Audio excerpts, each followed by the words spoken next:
Hi viewers, welcome to our channel. ప్రస్తుతం మనతో పాటు సీనియర్ జర్నలిస్ట్ దాము బాలా సార్ వారితో మాట్లాడదాం. నమస్కారం సార్. నమస్తే. సార్, చంద్రబాబు నాయుడు గారి కోసం కేటాయించిన హెలికాప్టర్ ఒకటి పూణేలో కూలిపోయింది అని అంటున్నారు సార్. సో ఇప్పుడు ఈ కూలిపోవడం అనేది చంద్రబాబు నాయుడు గారి భద్రత పైన అందరికీ దృష్టి పడింది. భద్రత సరిగ్గా లేదు అన్న ఒక నరేషన్ బయటకు తీసుకొస్తున్నారు. మరి ఆ ప్రమాదం అది ఏ విధంగా జరిగింది? ఇప్పుడు చంద్రబాబు నాయుడు గారి భద్రత గురించి మీరేం చెప్తారు సార్? మొన్నటి వరకు అది మామూలు హెలికాప్టర్ ప్రమాదం అనుకున్నారు. ఎందుకంటే మే 4వ తేదీ కూడా ఒక హెలికాప్టర్ ప్రమాదం జరిగింది. రాయగఢ్ జిల్లాలో మహద్ అనే చోట బిల్ 407 అనే హెలికాప్టర్ జరిగింది. మామూలుగా హెలికాప్టర్ ప్రమాదాలు అనేవి అప్పుడప్పుడు జరుగుతూ ఉంటాయి. ఈ మధ్య ఏంటంటే ప్రైవేటు సంస్థలు బాగా పెరిగాయి. హెలికాప్టర్లు ప్రైవేటు వ్యక్తులకి ఇవ్వడం, ప్రైవేటు సంస్థలు హెలికాప్టర్ని అద్దెకి ఇవ్వడం అనేది బాగా పెరిగింది. ఎందుకంటే టూరిస్ట్ ప్లేస్లు కావచ్చు, లేకపోతే కొంతమంది దాన్ని వాడడం అనేది బాగా పెరిగింది. సో ఇప్పుడు మొన్న పూణేలో పాడ్ అనే ఒక విలేజ్ దగ్గర ఈ హెలికాప్టర్ ప్రమాదం జరిగింది. ఇది ముంబై నుంచి హైదరాబాద్ వస్తుంది. సో సడన్గా దాన్ని ఎవరో వీడియో తీశారు. అక్కడ దగ్గరగా ఉన్న పిల్లలు హెలికాప్టర్ సరదాగా దగ్గరికి కొద్దిగా భూమికి దగ్గరగా వచ్చేసరికి వాళ్ళకి ఇదయ్యి తీస్తూ ఉంటే అది సడన్గా కూలిపోయింది. సో అది అప్పుడు ఆ వీడియో వైరల్ అయింది దేశవ్యాప్తంగా. అయితే ఇప్పుడు నిన్న తెలిసిన విషయం ఏమంటే అసలు ఆ హెలికాప్టరు హైదరాబాద్కి ఎందుకు వస్తుందంటే చంద్రబాబు కోసమే వస్తుంది, చంద్రబాబు దాన్ని తెప్పించాడు అన్న వార్త నిన్నటి నుంచి వైరల్ అవుతుంది. సో చంద్రబాబు కోసం వచ్చే హెలికాప్టరు కూలిపోవడంతో ఒక్కసారిగా ఆందోళనలు జనాల్లో వచ్చాయి, ముఖ్యంగా తెలుగుదేశం వర్గాలు. సో అసలు ఎందుకు కూలిపోయింది ఏంటి అనేది ఇప్పుడు ఇక్కడ క్యూరియాసిటీ. అదేదో వచ్చినాక చంద్రబాబు ఉన్నప్పుడు కానీ ఇదే ప్రమాదం జరిగితే చాలా ఇబ్బంది కదా అనేది ఇప్పుడు అందరినీ ఆందోళనకు గురి చేస్తున్న అంశం. అయితే ఆ హెలికాప్టర్ ఎవరిది అని చూస్తే దీని పేరు గ్లోబల్ వెక్ట్రా అనే కంపెనీ అన్నమాట. అగస్టా వెస్ట్లాండ్ ఈ హెలికాప్టర్ పేరు AW139 అనమాట. సో ఇది గ్లోబల్ వెక్ట్రా అనే ఒక కంపెనీ దగ్గర వీళ్ళు ప్రైవేట్ ఏవియేషన్ కంపెనీది, వాళ్ళకి వీళ్ళు ఆర్డర్ ఇచ్చినట్టుగా ఉన్నారు. ఇది వచ్చింది. దీంట్లో ఆ కూలిపోయిన టైంలో క్యాప్టెన్తో పాటు 3 ఉన్నారు, అంటే మొత్తం 4 ఉన్నారు. 4కి సివియర్ గాయాలేం కాలేదు. ఒక క్యాప్టెన్కి మాత్రమే కొంత గాయాలయ్యి అతను హాస్పిటల్లో ఉన్నారు. మిగతా వాళ్ళ కండిషన్ స్టేబుల్గా ఉంది. సో ప్రాణాపాయం అయితే ఏం జరగలేదు. అంటే దీని మీద ఆల్రెడీ DGCA అంటే director general of civil aviation department ఉంటుంది. వాళ్ళు దీని మీద ఆల్రెడీ ఇన్వెస్టిగేషన్ స్టార్ట్ చేశారు. ఇంకా డీటెయిల్గా రిపోర్ట్ అయితే రాలేదు. బట్ ఇప్పటి వరకు అందుతున్న దీని ప్రకారం వెదర్ కండిషన్స్ బాగలేదని ఫోర్స్డ్గా వాళ్ళు ల్యాండింగ్ చేయాల్సి వచ్చింది. ఆ ల్యాండింగ్ అక్కడ సరిగ్గా లేదు కాబట్టి ప్లేసు కొద్దిగా ఇబ్బంది అయింది తప్ప అది ఇంకా వేరే కారణం కాదనేది ఒక వెర్షన్.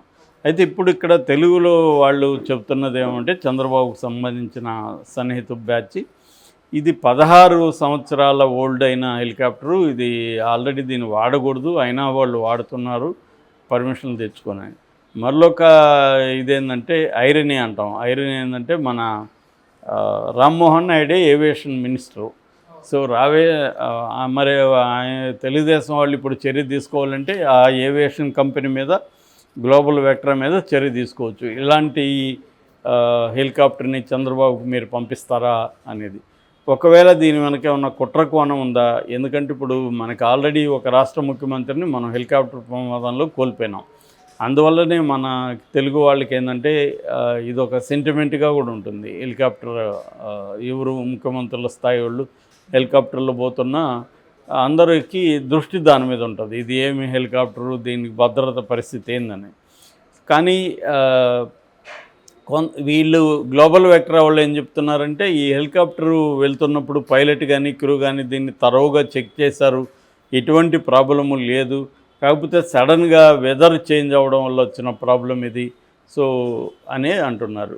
చాలాసార్లు వెదర్ మీద నెట్టేస్తారు, కానీ వీళ్ళు వెళ్ళే రూట్లో వెదర్ ఎలా ఉంటుంది అనేది ప్రెడిక్షన్ ఒకటి ఉంటుంది కదా, దానికి అనుగుణంగా ఒకవేళ బ్యాడ్ వెదర్ ఉంటే ఏం చేయాలనేది ప్రిపేర్ అవ్వరా అని మా డౌట్ వస్తుంది.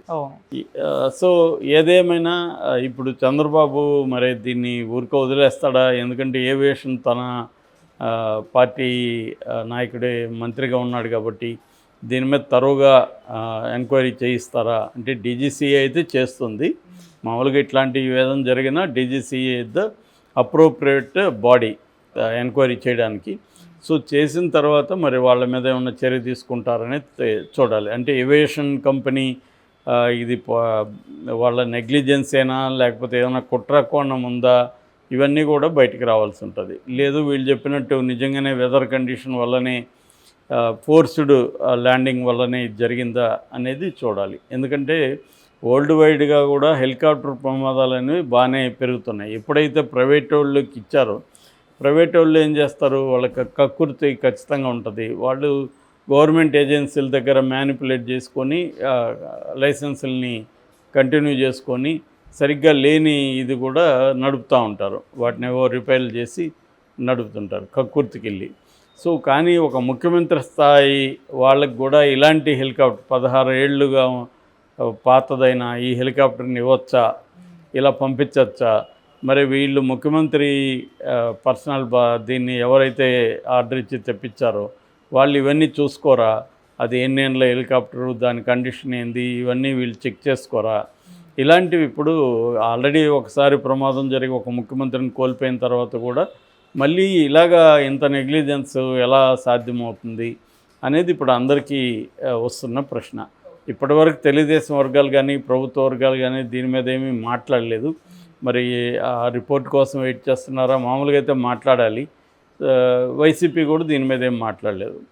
వైసీపీ మామూలుగా అయితే వైసీపీ వాళ్ళు కూడా ఒక ముఖ్యమంత్రి స్థాయి భద్రత దీని మీద విచారణ ఏం జరుగుతుంది, ఆంధ్రప్రదేశ్ ప్రభుత్వం ఏం చేస్తుంది అనేది మాట్లాడాలి. ఎందుకంటే ఇది వ్యక్తిగత వ్యవహారం కాదు. మన ఆంధ్రప్రదేశ్ రాష్ట్ర ముఖ్యమంత్రికి వస్తున్న హెలికాప్టర్ కోల్పోయింది. సో ఒకవేళ అది వచ్చిన తర్వాత పరిస్థితి ఏంటి? దాంట్లో మామూలుగా అయితే 8 నుంచి 12 మంది కూర్చోవచ్చు అని చెప్తున్నారు. ఓకే. సో దాంట్లో 4 వస్తున్నారు. మేబీ ఆ క్రూ కావచ్చు. ఆ క్రూలో కెప్టెన్ కాకుండా మిగతా 3 ఉన్నారు. సో లక్కీగా ప్రాణాలు అయితే ఏం కాలేదు. అంతకుముందు కూడా బెల్ అనేది 407. సో మనం ఇరాన్ ప్రెసిడెంట్ కూడా ఇలాంటి దీంట్లోనే కూలిపోయి చనిపోయాడు మన హెలికాప్టర్లోనే మనం చూసాము. సో ప్రపంచవ్యాప్తంగా ఏంటంటే దాని వెనక కూడా ఇజ్రాయెల్ కుట్రకోణం ఉందనేది కూడా ఆరోపించింది ఇరాన్ కూడా. సో కుట్రకోణాలు హెలికాప్టర్లు ఉండే అవకాశాలు ఉంటాయి. ఎందుకంటే అవి ఇప్పుడు కారు వెహికల్ అంటూ వీళ్ళ కంట్రోల్లో ఉంటుంది. వీళ్ళు రోడ్డు మార్గంలో కాన్వాయ్ ఉంటుంది, వ్యవహారాలు ఉంటాయి. హెలికాప్టర్ ఏమవుతుంది, ఎక్కడ కూలిపోతే దానికి ఏమి ఇంకా ప్రొటెక్షన్ కానీ ఏమి ఉండదు. రెండోది కూలిపోతే శిథిలాలు మనుషుల ఇది కూడా మిగలదు అసలు. సో అటువంటి ఒక వ్యవహారాలు ఉంటాయి కాబట్టి హెలికాప్టర్ విషయంలో మాత్రం ఖచ్చితంగా జాగ్రత్తలు తీసుకోవాలి. చంద్రబాబు ప్రభుత్వం కూడా దీని మీద ప్రకటించాలి, అసలు ఏం జరిగింది అని చెప్పాలి. ఎందుకంటే నిజంగానే అసలు వీళ్ళకో చంద్రబాబు కోసం వస్తుందా లేదా అనేది కూడా వీళ్ళు కన్ఫామ్ చేయలేదు. సో మా కోసం వచ్చే హెలికాప్టర్లు అయిందనేది, దీని మీద చర్య తీసుకుంటాము అనేది కూడా ఏం లేదు.